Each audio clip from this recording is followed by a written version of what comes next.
ઘેર હક્કની હોય તો પણ બહાર બીજે દૃષ્ટિ બગાડે છે પાછી.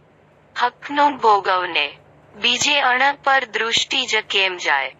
પોતાને જે પરણેલી છે તે સિવાય બીજે બધે આખી જિંદગી દૃષ્ટિ બગડવી જ ના જોઈએ. હકનું છોડીને બીજી જગ્યાએ પ્રસંગ થાય તો એ સ્ત્રી જ્યાં જાય ત્યાં આપણે અવતાર લેવો પડે. એ અધોગતિમાં જાય તો આપણે ત્યાં જવું પડે. આજકાલ બહાર તો બધે એવું જ થાય છે. ક્યાં અવતાર થશે તેનું ઠેકાણું જ નથી. અણહકના વિષય જેણે ભોગવ્યા તેને તો ભયંકર યાતનાઓ ભોગવવી પડે. તેની છોડી પણ એકાદ અવતારમાં ચારિત્રહીન થાય. નિયમ કેવો છે કે જેની જોડે અણહકના વિષય ભોગવ્યા હોય તે જ પછી માં થાય કે છોડી થાય. અણહકનું લીધું ત્યારથી જ મનુષ્યપણું જાય.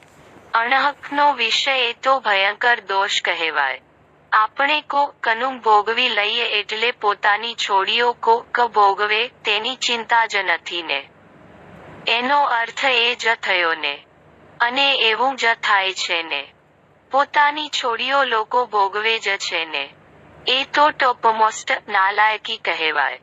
પોતાને ઘેર છોડીઓ હોય તો પણ બીજાની છોડીઓ જુએ છે. શરમ નથી આવતી. મારે ઘેર પણ છોડીઓ છે એવું ભાન રહેવું જોઈએ કે ના રહેવું જોઈએ. આપણે ચોરી કરીએ તો કોઈ બીજું ચોરી કર્યા વગર રહે જ નહીં ને. જ્યાં અણહકના વિષય હોય ત્યાં તે કોઈ રસ્તે સુખી ના થાય. પારકું આપણાથી લેવાય જ કેમ કરીને. પરમ પૂજ્ય દાદાશ્રીની જ્ઞાનવાણીમાંથી સંકલિત.